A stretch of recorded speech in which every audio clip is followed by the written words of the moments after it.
এই মাছ হচ্ছে খুবই ভালো, এটা ওমেগা 3 ফ্যাটি অ্যাসিড আছে এতে, হাড়ের পক্ষে খুবই ভালো, আর হার্টও খুব ভালো থাকে। আপনারা জানেন কিনা জানি না, কিন্তু রুই মাছ হচ্ছে খুবই ভালো। আজকে আপনাদের এই রুই মাছের পাতলা ঝোল বানিয়ে দেখাবো। আপনারা এরকম বানিয়ে খেতে পারেন, খুবই ভালো লাগবে গরমে। আমার রান্নাতে মানে এই পাতলা যে ঝোল বানাবো এতে লঙ্কার গুঁড়ো পাবেন না। আপনারা এইভাবে রান্না করে খাবেন, দেখবেন শরীরের পক্ষে খুবই ভালো। মাছটা এখন আমি পিস পিস করে কেটে নেব।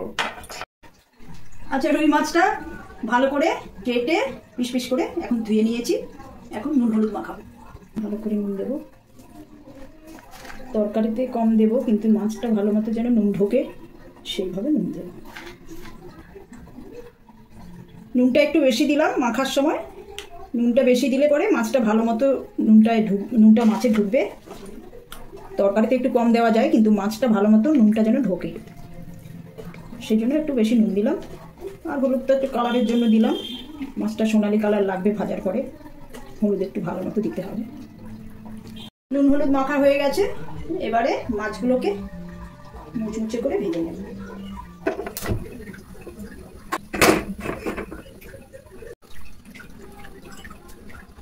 এখন তেল গরম হয়ে গেছে, এখন ফ্লেমটা একটু কমালাম মাছ ছাড়ার জন্য।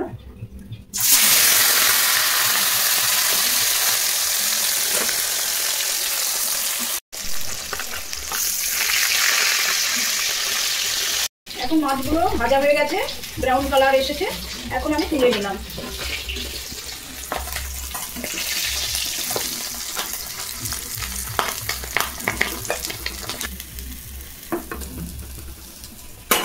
রুই মাছের পাতলা ঝোলের জন্য মাত্র 4টে সবজি লাগছে। আমার গাছের সজনে ডাঁটা পারছি, মাছের ঝোলে দেব। আরও মোটা হবে, কিন্তু নরম খেতে খুবই ভালো।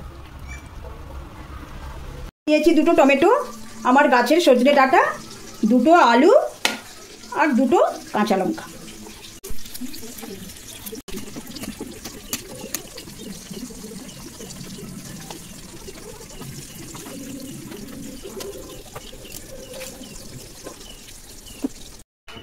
এই মাছের ঝোলের রেসিপিটা আপনারা দেখে নিন, খুব যৎসামান্য মশলা দিয়ে বানানো। মশলার মধ্যে লাগছে নুন 1 চামচ, হলুদ 1 চামচ, 5 ফোড়ন 1 চামচ, তেজপাতা 2টো, লবঙ্গ 4টে, ধনে জিরে পাউডার মিক্স 2 চামচ।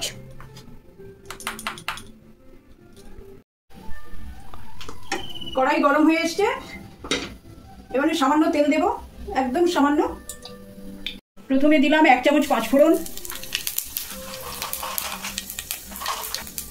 4টে লবঙ্গ, 2টো তেজপাতা, হলুদ 1 চামচ, নুন 1 চামচ। সবজিগুলো এক এক করে দিচ্ছি। প্রথমে আলু দিলাম, তারপরে সজনে ডাঁটাগুলো দিলাম, কাঁচা লঙ্কা 2টো দিলাম, একটু নেড়ে নিলাম সবজিগুলো। এখন দেব টমেটো,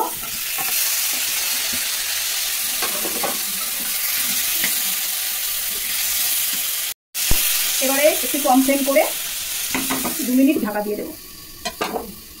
এগুলো নরম হয়ে গেছে, সবজিগুলো, টমেটো সবজি সব নরম হয়ে গেছে। এখন আমি মশলা দেব। ধরে জিরে মিক্স পাউডার দিলাম 1 চামচ, 2 চামচ। মশলাটা একটু নেড়ে নিয়েছি, এখন 1 কাপ জল দিলাম। এখন এক এক করে আমি মাছগুলো দেব।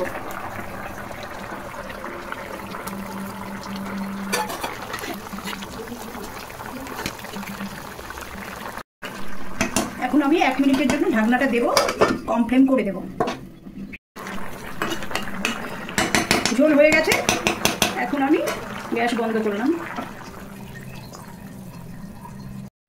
সজনে ডাঁটা আলু দিয়ে রুই মাছের পাতলা ঝোল রেডি।